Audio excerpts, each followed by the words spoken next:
November 17th, 1942. A farmhouse outside Dusseldorf, Germany. Oberfeldwebel Karl Schneider stood in his childhood bedroom, packing his rucksack for deployment to the Eastern Front. His fingers paused on a small wooden frame containing a photograph, yellowed at the edges, but still clear. Two boys, perhaps 8 years old, arms slung over each other's shoulders, grinning at the camera. Summer, 1919. Before the world had learned what hatred could become, the other boy in the photograph was David Rosenfeld, his best friend, his neighbor, the boy who had taught him to swim in the Rhine, the boy whose family had vanished 3 months earlier in the middle of the night, their apartment door sealed with a red stamp, their bakery windows shattered, their names scraped from the building directory as if they had never existed. Carl slipped the photograph into his breast pocket, against regulations, against reason. He did not know why he carried it, perhaps as a reminder of something lost, perhaps as evidence that once, before the flags and the speeches and the marching, the world had been different, simpler, human. Outside, his mother called up the stairs. His train was leaving in 2 hours. The Sixth Army needed every man. Stalingrad waited, frozen and hungry, and the Führer had promised victory by Christmas. Karl buttoned his uniform, adjusted his collar, and took one last look around the room where he had grown up. The model airplanes still hung from the ceiling. The books still lined the shelves. But the boy who had lived here, the boy in the photograph, was gone. He did not yet know that the photograph in his pocket would save lives, that it would cost him everything. That years later, in a courtroom in West Germany, it would be the only evidence between memory and oblivion. The train ride east was long, cold, and crowded. Soldiers pressed together in cattle cars, their breath fogging in the November air. They sang songs at first, martial and confident, but as the hours dragged on, the singing faded into silence. Outside the windows, Poland rolled past like a black and white film. Burned villages, abandoned farms, endless fields of snow. Karl did not speak to the others. He sat with his back against the wooden wall, the photograph heavy in his pocket, thinking about the last time he had seen David. September 1938. They were 17. The Nuremberg laws had already passed. Jews were forbidden from parks, from theaters, from swimming pools. David's family was packing to leave Germany, trying to get visas to America, to England, to anywhere. They had met one last time, in secret, behind the old mill by the river. David had given him a small book, a collection of poems by Heinrich Heine. "Remember me," David had said. "When this is over, remember that we were friends." Karl had taken the book, but never opened it. It sat buried in a drawer at home, too dangerous to keep, too precious to destroy. The train lurched to a stop. Outside, the cold bit through uniforms, through skin, through hope itself. They had arrived at the staging area, 50 kilometers from the front. The officers shouted orders. The men grabbed their rifles. And somewhere in the frozen silence, the war was waiting. But Karl Schneider was not thinking about the war. He was thinking about a promise he had never made, a debt he did not owe, and a choice that had not yet presented itself, but soon would, in the snow and smoke of a dying world. January 1943. The Eastern Front had become a graveyard of metal and men. The German Sixth Army, once 250,000 strong, was now trapped in Stalingrad, surrounded by Soviet forces, starving in temperatures that dropped to -40 degrees. Supply lines were cut. The Luftwaffe could not break through. And still, the order came from Berlin. Hold the city. No retreat. Victory or death. Karl's unit was not in Stalingrad itself, but stationed 30 kilometers west, part of the desperate attempts to relieve the encircled army. They moved through villages that had been bombed into ash, through forests stripped bare by artillery, through landscapes so desolate they seemed like the surface of the moon. The snow was stained red in places, black in others, gray everywhere else. The cold was the worst enemy. It crept into boots, into gloves, into lungs. Men lost fingers to frostbite. Rifles froze and would not fire.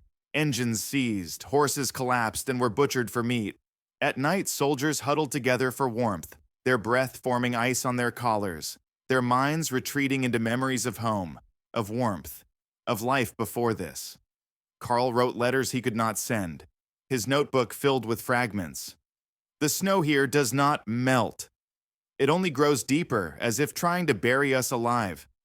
I saw a frozen Soviet soldier today, standing upright in the snow. He had been dead for weeks, but the cold preserved him. He looked almost alive. Almost. I wonder if David made it to America. I wonder if he thinks of me. I wonder if he knows what we have become. In early February, Karl's unit was reassigned to occupation duty in a small Ukrainian village called Borisovka. The village had been pacified, the partisans cleared out, the population subdued. Their orders were simple: maintain order, secure supplies, ensure compliance. It was supposed to be a rest from the front, a reprieve from the frozen hell of combat. But rest was an illusion. The village was a ghost of itself. Half the buildings were burned. The church had been converted into a supply depot. The school was now a barracks. The population, what remained of it, moved through the streets like shadows, their faces blank, their eyes avoiding contact with the soldiers. Karl was assigned to patrol duty. He walked the streets with 3 other men, checking papers, inspecting homes, enforcing curfew. It was dull work, but safer than the front. He told himself it was better this way. Better to be here than in Stalingrad, where men were eating their horses, their boots, each other. One afternoon in late February, Karl was conducting a routine inspection in the eastern quarter of the village. The houses here were smaller, poorer, many of them abandoned. He knocked on a door that was slightly ajar. No answer. He pushed it open. Inside, the house was dark and cold. The furniture was overturned. The walls were scorched. Someone had lived here once. Someone had fled. Karl was about to leave when he heard it. A sound so faint he almost missed it. A breath. A shuffle. Movement from behind a false panel in the floor. He should have called for backup. He should have followed protocol. Instead, Karl knelt down and lifted the panel. 3 faces stared back at him from the darkness. A woman, perhaps 30, a young girl, maybe 10, and an old man, his beard long and gray, his eyes wide with terror. They were emaciated, filthy, trembling, and on the old man's coat, barely visible in the dim light, was a yellow star. Jews, hidden Jews, in a village that had been declared Judenfrei 3 months earlier. Karl froze. His hand moved instinctively to his pistol, but he did not draw it. He stared at the faces, and the faces stared back, waiting for the bullet, the shout, the end. And then, impossibly, Karl heard himself whisper, "Do you speak German?" The woman nodded barely. Her voice was a rasp. "Please, please, we have done nothing. Please." Karl's mind raced. He should report them. It was his duty. It was the law. If he did not, and they were found later, he would be court-martialed, shot, his family disgraced, his name erased. But he looked at the girl, shivering in the dark, and he saw David. He saw himself at 8 years old, grinning at a camera, unaware of what was coming. He lowered the panel back into place. He stood up, he walked to the door, and without looking back, he said quietly, "Stay hidden." I was never here. He closed the door behind him and returned to his patrol. His hands were shaking. His heart pounded. He had just committed an act of treason. He had just chosen mercy over orders. He had just crossed a line from which there was no return. And somewhere deep in his chest, beneath the fear and the cold and the weight of the uniform, Karl Schneider felt something he had not felt in years. A flicker of who he used to be. The next morning, Karl returned to the house. He told himself he was making sure they were still hidden. He told himself he was checking to see if they had fled. But the truth was simpler. He could not stop thinking about the girl's face. The way she had looked at him, not with hatred, but with something worse. Hope. He brought food. Bread from the officer's ration, a tin of sardines, a canteen of water. He knocked softly, then entered without waiting. The woman was standing in the middle of the room, clutching the girl to her chest, the old man behind them, his hands raised in a gesture that was half prayer, half surrender. "I brought food," Karl said. He set the supplies on the table and stepped back, hands visible, empty. The woman did not move. "Why?" she whispered. Karl did not know how to answer. "Because I had a friend once. Because I am tired of death. Because I want to believe I am still human." Instead, he said, "Because you are starving." Slowly, cautiously, the woman reached for the bread. She broke it into 3 pieces, handed the smallest to the girl, the next to the old man, and took the last for herself. They ate in silence, their hands trembling, their eyes never leaving Carl's face. "What are your names?" Carl asked. The woman hesitated. Giving a name was dangerous. Names could be recorded, reported, traced. But something in Carl's voice, something in the way he had set down the food and stepped back, made her answer. "Rachel, this is my daughter, Sarah, my father, Avram. How long have you been hiding?" 4 months. Since the soldiers came. Since they took everyone. Her voice cracked. "We hid in the cellar."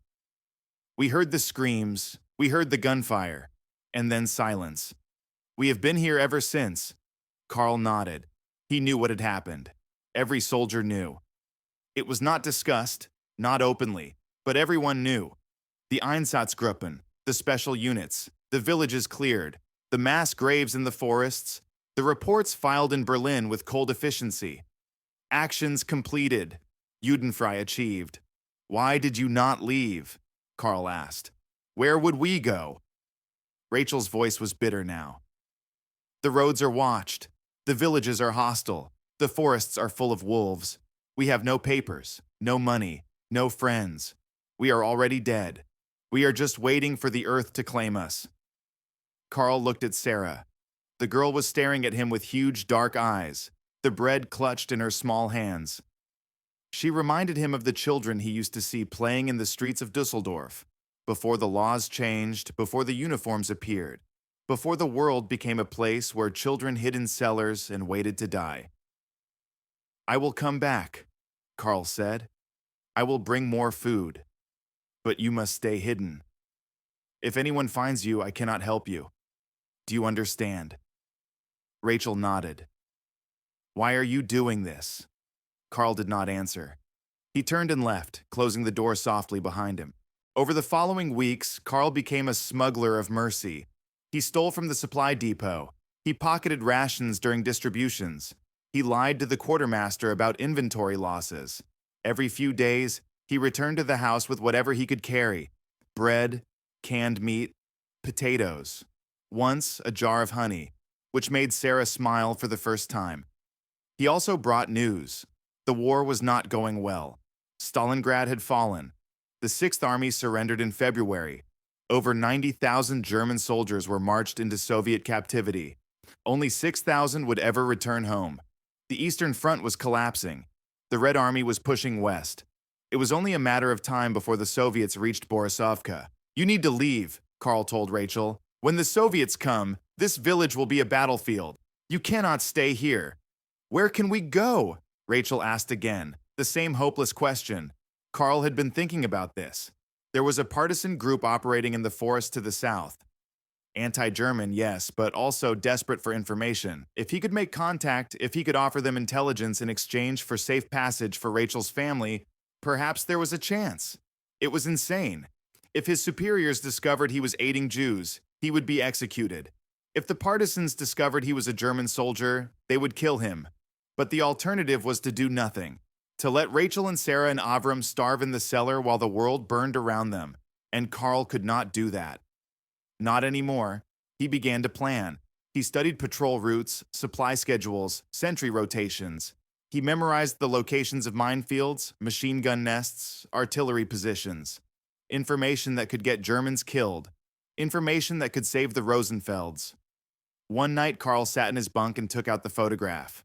The 2 boys, arms slung over each other's shoulders, grinning at the camera. He had carried it across Europe through mud and snow and blood. And now, finally, it meant something. He was not saving Rachel and Sarah and Avram because they were David's family. They were not. He did not even know if David was alive. But he was saving them because once, a long time ago, a boy named David Rosenfeld had been his friend. And that friendship, fragile and distant as it was, had been real. And if Carl could not save David, if he could not undo the laws and the camps and the trains, he could at least save 3 people, 3 lives, 3 sparks in the darkness. It would not be enough. It would never be enough. But it was all he had. April 1943. The snow was melting, turning the roads into rivers of mud. The Soviet offensives were intensifying. The village of Borisovka was now a supply hub for retreating German forces, which meant more soldiers, more officers, more eyes watching. Karl's plan was simple in theory, impossible in practice. He would lead Rachel, Sarah, and Avram south through the forest, beyond the German lines, and make contact with Soviet partisans. He would offer them intelligence in exchange for safe passage for the family. Then he would return to his unit before anyone noticed he was gone. The risks were staggering. If they were caught by German patrols, Karl would be shot as a traitor. If they encountered Soviet forces before reaching the partisans, they would all be killed. The forest was full of mines, traps, and wild animals. And even if they succeeded, there was no guarantee the partisans would honor any agreement. They might simply kill Karl and take the information by force. But time was running out. The Wehrmacht was preparing to evacuate Borisovka. Once the retreat began, the village would be scorched, the buildings burned, the population expelled or executed. Rachel's hiding place would be discovered. They had to move now. Karl chose a night when the moon was dark. He told his bunkmates he was going on a perimeter check. He took his rifle, his compass, a map, and a rucksack filled with stolen supplies. Then he made his way through the silent village to the house with the false panel in the floor. Rachel was waiting. She had packed what little they had into a cloth bundle. Sarah wore 3 layers of clothing, everything they owned. Avram stood by the door, his face gaunt but determined. They did not speak. There was nothing left to say. Karl led them out the back of the house, through a gap in the fence, into the fields beyond the village. The mud sucked at their boots. The wind cut through their clothes. Sarah stumbled, and Rachel caught her, whispering encouragement. They moved in single file, Karl leading, the family following, ghosts in the darkness. The first checkpoint was the hardest. A sentry post on the southern road, manned by 2 soldiers Karl knew by name. He could not avoid it. The only way south was through it. Karl approached alone, leaving the family hidden in a ditch 50 meters back. "Schneider, what are you doing out here?" The sentry, a young recruit named Fischer, squinted at him in the darkness. "Checking the perimeter." Heard movement in the woods, probably just animals, but the lieutenant wanted it confirmed. Fischer nodded. "Be careful. Partisans have been active. Lost a patrol last week." "I will. Stay warm." Karl moved past the checkpoint, his heart hammering, his legs weak with relief. Once out of sight, he circled back, retrieved the family, and led them around the sentry post through a gully choked with brambles. They walked for hours. Karl navigated by compass, avoiding roads, skirting clearings, moving deeper into the forest. The trees closed in around them, dark and silent. Somewhere in the distance, artillery rumbled like distant thunder. The front was never far away. By dawn, they had covered 8 kilometers. Karl found a dense thicket and ordered them to rest. Rachel collapsed against a tree, exhausted. Sarah curled up in her lap, shivering. Avram sat with his back against a log. His breath labored, his face pale. He was too old for this, too weak, but he did not complain. Karl distributed the food. Stale bread, canned beans, a canteen of water they passed around. It was not enough. It would never be enough, but it kept them moving. "How much farther?" Rachel asked. "Another 10 kilometers, maybe more. The partisans operate near the river. If we can reach it, we have a chance." "And if we do not?" Karl did not answer. He checked his rifle, counted his ammunition, and scanned the forest. Somewhere out there, Soviet scouts were watching. Somewhere out there, German patrols were hunting. And somewhere out there, the war waited, indifferent to the fragile thread of hope that kept them moving. They rested for 2 hours, then continued. The forest grew denser. The ground rose and fell in ridges and ravines. Karl's map was nearly useless here. He was navigating by instinct now, by the position of the sun, by the sound of distant water. In the early afternoon, they reached the river. It was swollen with snowmelt, fast and cold, too deep to wade. Karl scouted upstream and found the remains of a wooden bridge, half collapsed. The planks rotted and slick with moss. It was treacherous, but it was their only option. Karl went first, testing each plank, his rifle slung across his back. The wood groaned under his weight. Halfway across, a plank cracked and his foot plunged through. He caught himself on the railing, his heart pounding, the icy water swirling below. He pulled himself up and continued. Rachel came next, holding Sarah's hand, moving slowly, carefully. Avram followed, his steps uncertain, his hands gripping the railing. They were almost across when a shout echoed through the trees. "Halt! Do not move!" Carl spun around. 3 Soviet soldiers emerged from the forest, rifles raised, their uniforms mud-stained, their faces hard. They were partisans, not regular army, young men with old eyes, survivors of a brutal war. Carl raised his hands slowly. "I am unarmed. I am here to talk." The leader, a man with a scar across his cheek, stepped forward. He looked at Carl's uniform, at the family on the bridge, at the rifle slung across Carl's back. His finger tightened on the trigger. "You are Wehrmacht," the man said in broken German. "Why should I not shoot you now?" Carl took a breath. "Because I have information you need. Troop movements, supply routes, artillery positions, and because I am trying to save these people." The partisan looked at Rachel, at Sarah, at the yellow star stitched crudely onto Avram's coat. His expression did not change. "You are a Nazi. Nazis do not save Jews." "I am a soldier," Carl said quietly, "and I am trying to do something right." The partisan studied him for a long moment. Then he lowered his rifle slightly. "Cross the bridge, all of you." Slowly. They crossed. The partisans surrounded them, rifles trained, fingers on triggers. Carl placed his rifle on the ground and stepped back. Rachel pulled Sarah close. Avram stood silent, his eyes closed, waiting. The partisan leader approached Carl. "You have information?" "Yes." "Then you will give it to us, and we will decide what to do with you." Carl nodded. He had known this was coming. He had known from the moment he lifted the panel in the floor, from the moment he chose mercy over orders, that this was how it would end. He had crossed a line from which there was no return, and now, standing in the mud with Soviet guns pointed at his chest, he felt something unexpected: peace. The partisan camp was hidden deep in the forest, a collection of tents and lean-tos scattered among the trees. There were perhaps 30 men and a few women, all armed, all watchful. They had been fighting the Germans for 2 years, surviving on stolen supplies, raiding convoys, ambushing patrols. They trusted no one, especially not a Wehrmacht soldier who claimed to be helping Jews. Carl was bound at the wrists and led to a tent at the center of the camp. Inside, a man sat behind a makeshift desk constructed from ammunition crates. He was older than the others, perhaps 50, with gray hair and a face carved by hardship. He wore the insignia of a Soviet captain, though his uniform was patched and faded. "Sit," the captain said in fluent German. Carl sat.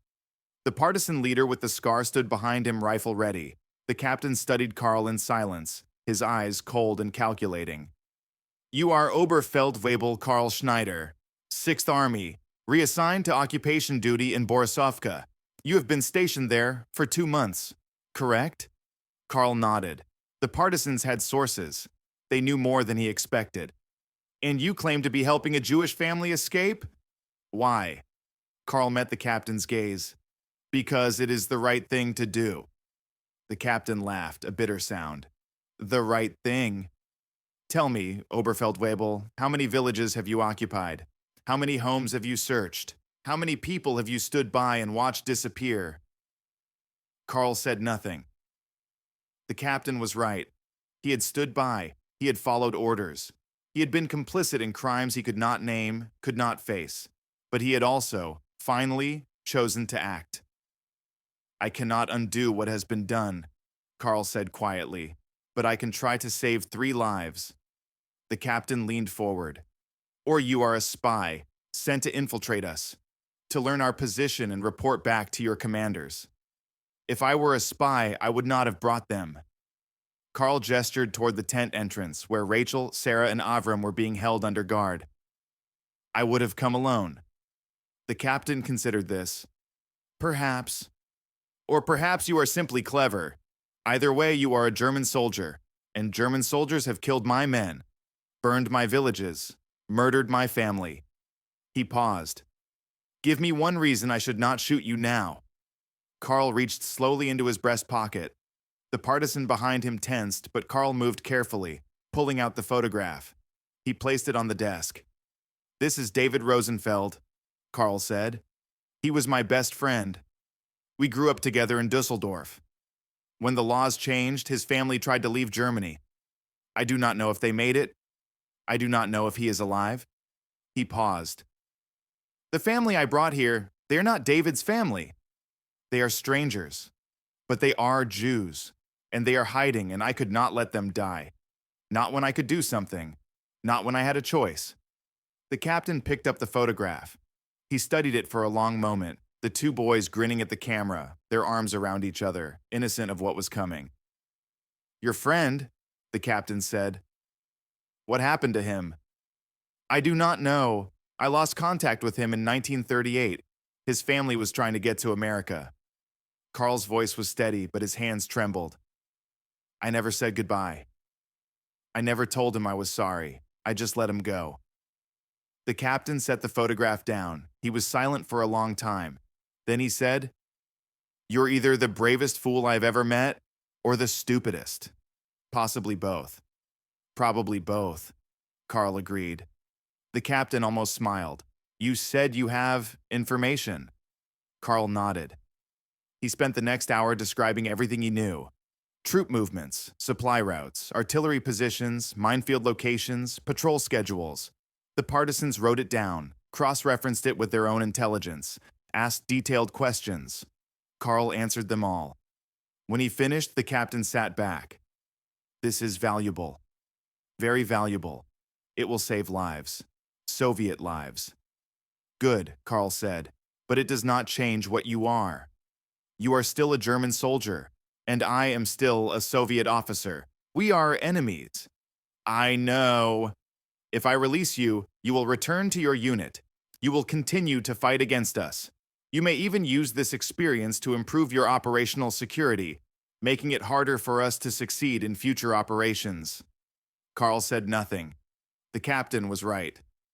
On the other hand, the captain continued, if I execute you, I will be killing a man who risked everything to save 3 Jews. A man who betrayed his own army to do what he believed was right. That troubles me. You do what you must, Carl said. Just promise me the family will be safe. The captain studied him. They will be taken to a Soviet-controlled area. They will be given papers, food, shelter. They will survive the war. You have my word. Carl felt a weight lift from his chest. It was enough. It had to be enough. As for you, the captain said, I'm going to make a decision that will probably get me court-martialed. I am going to let you go. Carl stared at him, uncomprehending. You will be blindfolded and escorted back to the edge of the German lines. You will be released at dawn. You will tell your commanders you were captured by partisans, interrogated, and escaped. You will not reveal our location, our strength, or our plans. If you do, we will know, and we will find you. Do you understand? Carl nodded slowly. Why? The captain picked up the photograph again, because sometimes, in the middle of all this death, we need to remember that not everyone is a monster. You are a German soldier, but you are also a man who kept a promise to a friend who may never know what you did. That matters. Even here, even now. He handed the photograph back to Carl. Go home, Oberfeldwebel, and when this war is over, find your friend. Tell him what you did.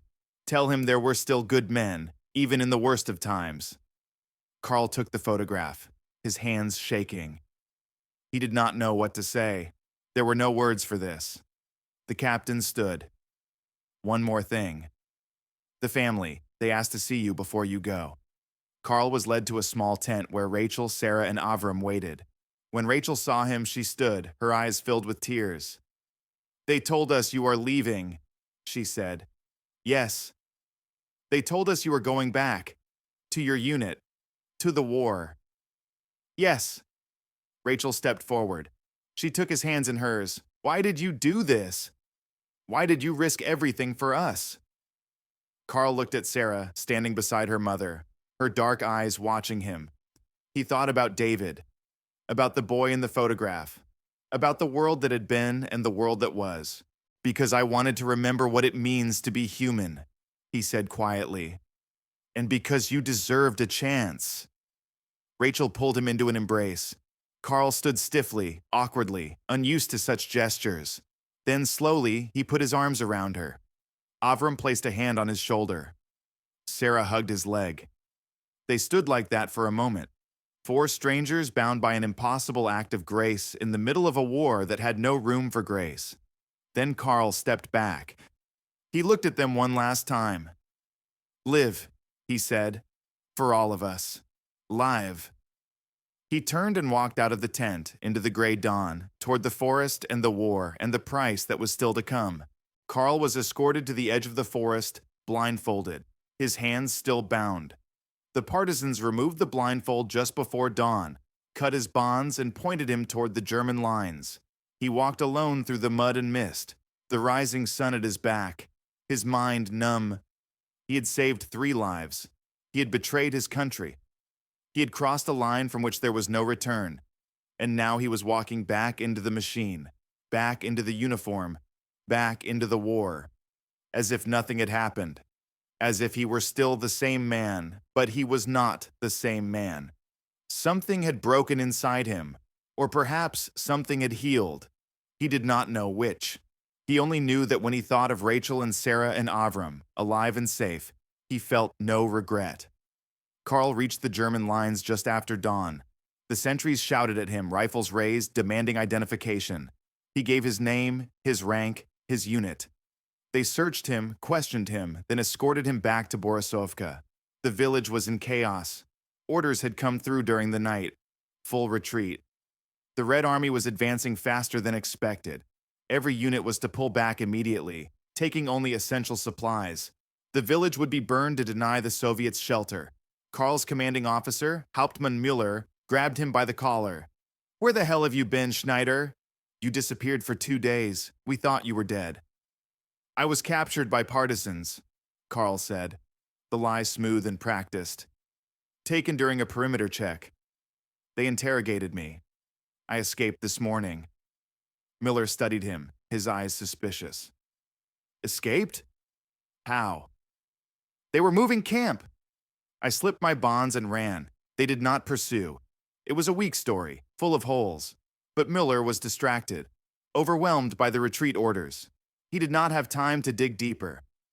"You're lucky. If you'd been gone another day, I would have listed you as a deserter." He released Carl's collar. "Pack your gear. We move out in 2 hours." Carl nodded and returned to his bunk. He packed mechanically, his hands moving without thought. Around him, soldiers scrambled to gather their equipment, cursing, shouting, the panic barely contained. The great German war machine was collapsing, retreating, unraveling. As Carl folded his uniform, the photograph fell out of his pocket. He picked it up, stared at the 2 boys, then slipped it back into his breast pocket. He would carry it to the end, wherever that end might be. The retreat was brutal. They marched west through mud and rain, abandoning equipment, burning villages, destroying anything that might aid the Soviets.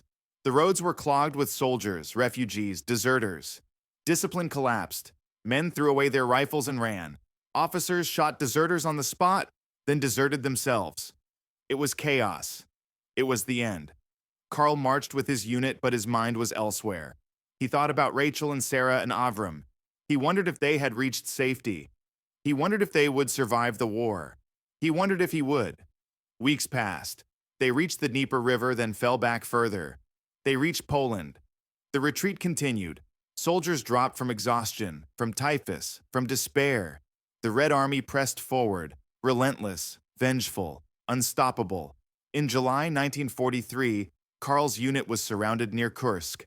They fought for 3 days, outnumbered and outgunned, before surrendering. Karl and 200 other soldiers were marched east into Soviet captivity, into the gulags, into the frozen hell that awaited German prisoners. But Karl was not sent to a gulag. Something in the Soviet records flagged his name.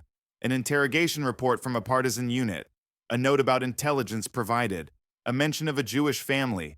Instead of a labor camp, Karl was taken to a Soviet intelligence facility near Minsk. He was interrogated for weeks. They wanted to know everything. his unit's movements, his commanders' names, the locations of minefields, supply depots, airfields. Karl told them everything. There was no point in lying. The war was lost. Germany was defeated. The only question was how many more would die before it ended. But the interrogators were also interested in the partisan report. They asked about Rachel, Sarah, and Avram. They asked why he had helped them. They asked if he was a spy, a double agent, a saboteur. Karl told them the truth. He had helped them because it was the right thing to do. Because he had a friend once, a long time ago, who had been Jewish. Because he wanted to believe he was still human. The interrogators did not believe him. They accused him of lying, of running a complex deception operation. They threatened him with execution, but they never followed through. The partisan captain's report was too detailed, too credible, and Karl's intelligence had been accurate, valuable, life-saving for Soviet forces. In the end, they put him in a prisoner camp in Ukraine, a standard facility for German POWs. He would spend the next 2 years there, surviving on rations, doing forced labor, waiting for the war to end. Karl was one of the lucky ones. He survived. Tens of thousands of German prisoners did not. They died from starvation, disease, cold, despair. But Karl endured. He thought of Rachel and Sarah and Avram. He thought of David, and he held on. The war ended in May 1945. Germany surrendered. The camps were liberated. The world learned the full extent of the Holocaust. The photographs, the testimonies, the evidence of a crime so vast it defied comprehension. 6 million Jews murdered. Entire communities erased. A civilization destroyed. Karl heard the news in the prison camp. He sat in the mud, surrounded by broken men, and wept. He had saved 3 lives. 3. Against 6 million, it was nothing. It was a drop in an ocean of blood, but it was something. And when the darkness threatened to consume him, he clung to that thought. He had saved 3 lives. He had chosen mercy over orders. He had been human, even in the middle of hell. And that, he told himself, had to count for something. Karl Schneider was released from Soviet captivity in December 1947. He was 31 years old, but he looked 50. His hair had gone gray. His body was scarred and thin. His hands trembled.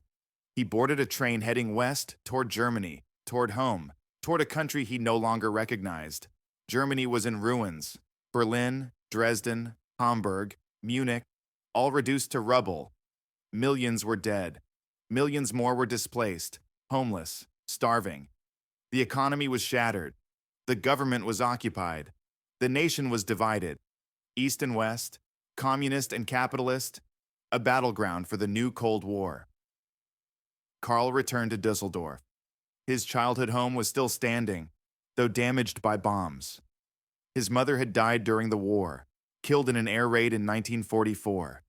His father had died in a prison camp, accused of anti-Nazi sentiments, executed in 1943. Karl was alone. He found work in a factory, assembling machinery. He lived in a one-room apartment with no heat and no running water. He kept to himself. He did not talk about the war. He did not talk about the camps. He did not talk about the things he had seen, the things he had done, the choices he had made. But at night, when the city was quiet and the darkness pressed in, Karl would take out the photograph. The 2 boys, arms around each other, grinning at the camera. And he would wonder if David had survived, if he was in America, if he remembered their friendship. Karl did not know how to find him. There were no records, no directories, no way to trace someone who had fled Germany a decade earlier. So he waited. He worked, he survived, and he hoped. Then in the spring of 1949, a letter arrived. It had been forwarded through several addresses, delayed by the chaos of post-war Europe, but it had finally found him. The return address was New York City. The handwriting was unfamiliar. Karl opened the letter with shaking hands. "Dear Karl, my name is Rachel Brenner. You may not remember me, but you saved my life, my daughter's life, and my father's life in April 1943. We were hiding in a village called Borisovka, and you found us. You could have reported us, but you did not. You brought us food, and then you led us through the forest to the Soviet partisans, risking your life to give us a chance. I do not know how to thank you. Words are not enough. but I wanted you to know that we survived. My father passed away in 1946, but Sarah and I made it to America. We live in New York now. Sarah is 14 years old. She is in school. She is alive because of you. I spent years trying to find you. After the war, I contacted the Red Cross, the displaced persons agencies, anyone who might have records. I did not know if you survived the war, if you were in a prison camp, if you were alive, but I kept looking, and finally I found someone who knew your family's address in Dusseldorf. Carl, I want you to know that you are a hero. I know you were a German soldier. I know you wore the uniform of the enemy. But you chose mercy when you could have chosen cruelty. You chose life when the world was drowning in death. You saved us, and we will never forget. If you ever come to America, please find us. You will always have a home with us. You will always be family. With all my gratitude and love, Rachel Brenner. Carl sat in his small apartment, the letter in his hands, tears streaming down his face. They had survived. They were alive. They were in America. He had not failed. He read the letter again and again, memorizing every word. Then he folded it carefully and placed it in the same pocket where he kept the photograph. His two most precious possessions. His evidence that once, in the darkest of times, he had done something good. Carl never made it to America. He could not afford the passage. But he wrote back to Rachel. They exchanged letters for years, sharing their lives, their struggles, their hopes. Rachel told him about Sarah's graduation, her wedding, her children. Carl told Rachel about his work, his quiet life, his memories of the war. In one letter, Rachel asked if Carl had ever found his friend David. Carl wrote back, "I do not know if he survived. I have tried to find him, but there are no records. Perhaps he is alive. Perhaps he is in America. Perhaps he remembers me. I hope he does. I hope he knows I am sorry. I hope he knows I tried to do something right." Rachel responded with a promise. "I will help you find him. I will ask everyone I know. If David Rosenfeld is in America, we will find him." And she did. She contacted Jewish organizations, synagogues, displaced persons networks. She placed advertisements in newspapers. And after 2 years of searching, she found him, David Rosenfeld, living in Chicago, a professor of history, married, with 2 children, alive. Rachel sent Carl the address. She also wrote to David, telling him about Carl, about the photograph, about the man who had risked everything to save 3 strangers, because once, a long time ago, he had a Jewish friend. David wrote back to Rachel, and then he wrote to Carl. The letter arrived in 1952. Carl opened it with trembling hands. "Dear Carl, I do not know if you remember me.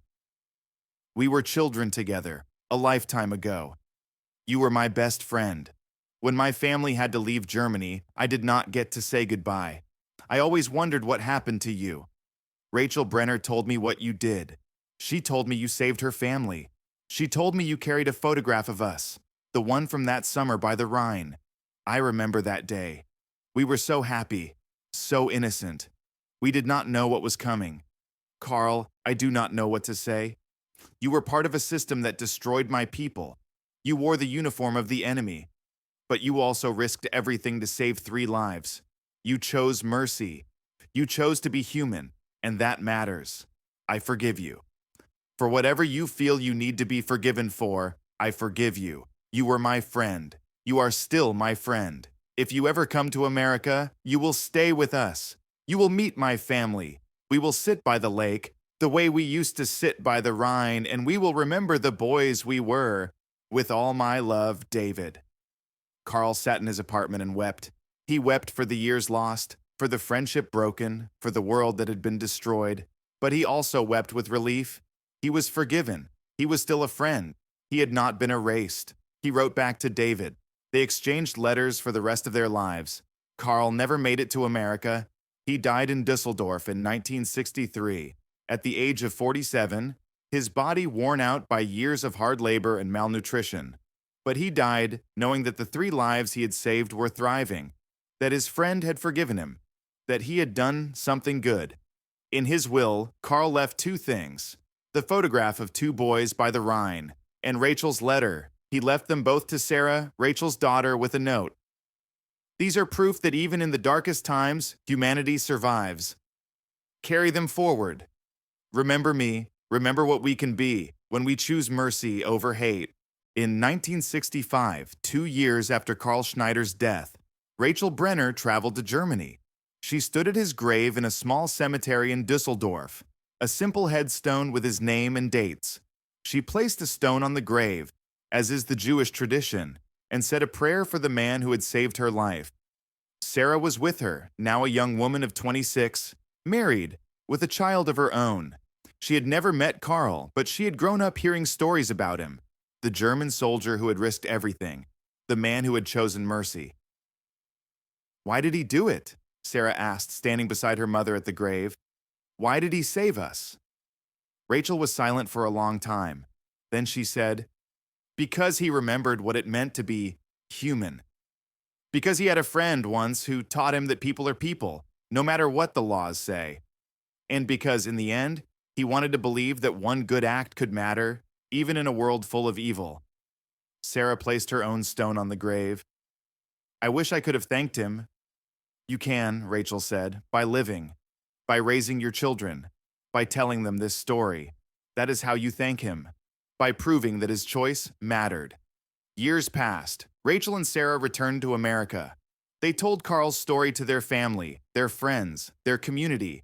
It was a small story in the vast history of the war, easily overlooked, easily forgotten.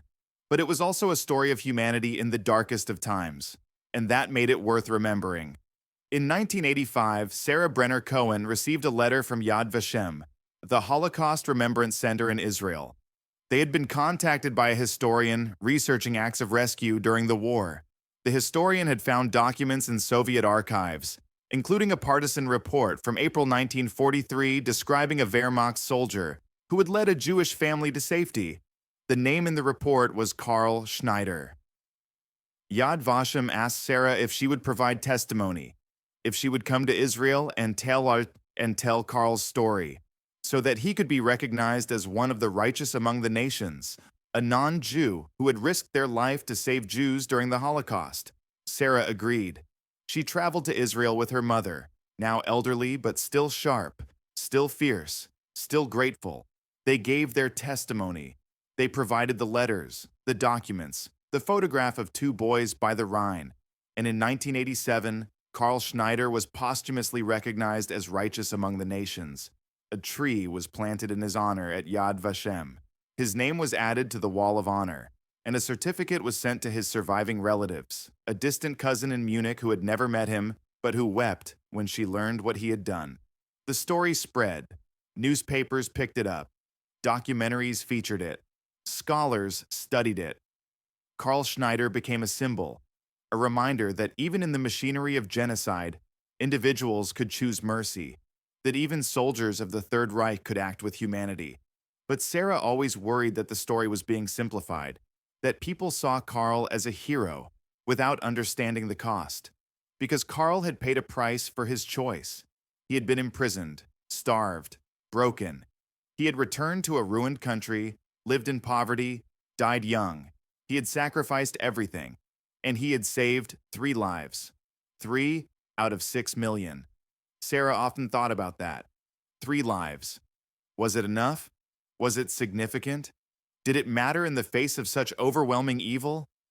She decided it did, because those 3 lives had led to more lives.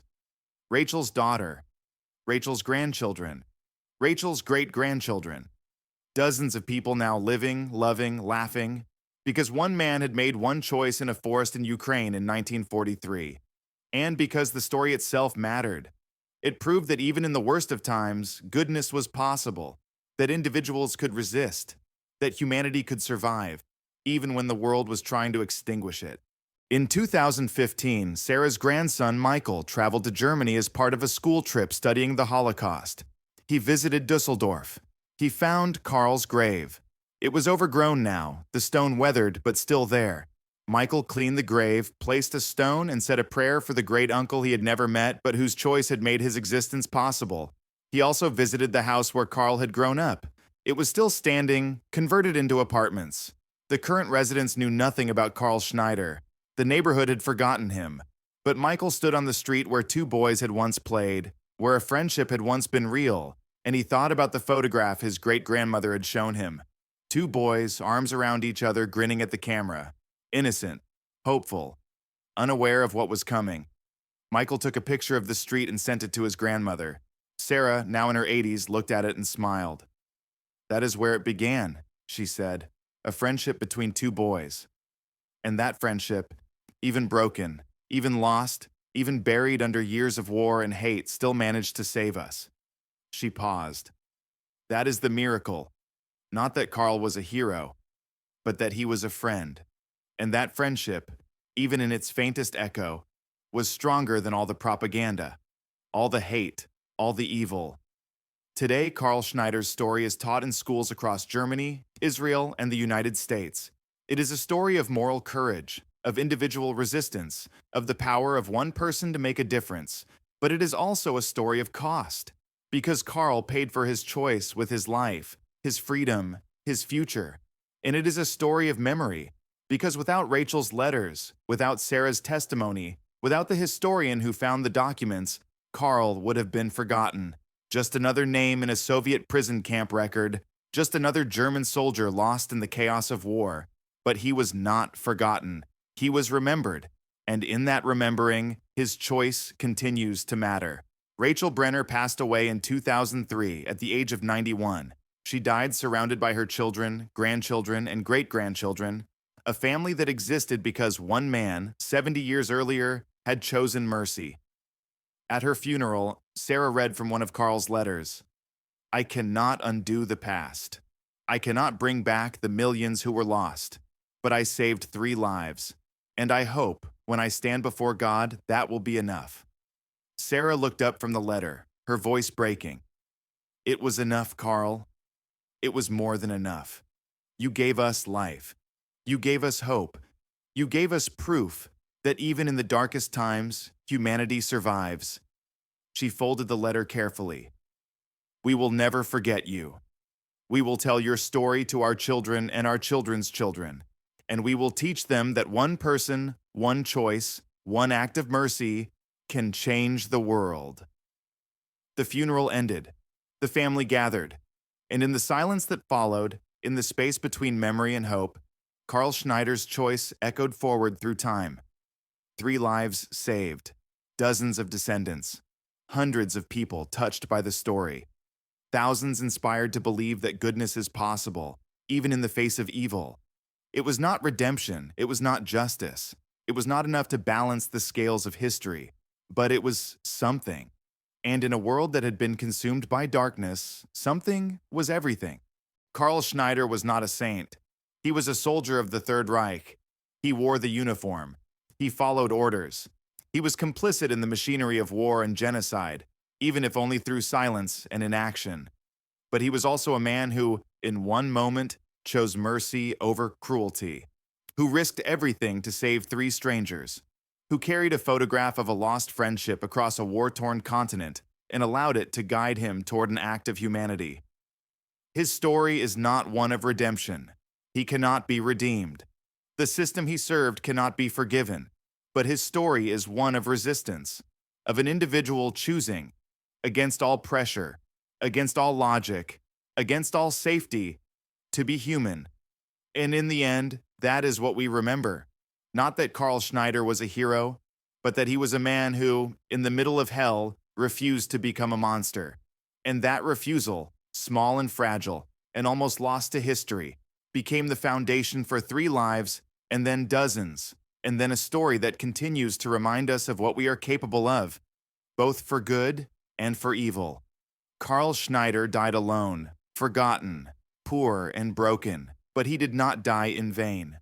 Because every time his story is told, every time a student learns about his choice, every time someone decides to act with mercy instead of hate, Karl Schneider's legacy lives on.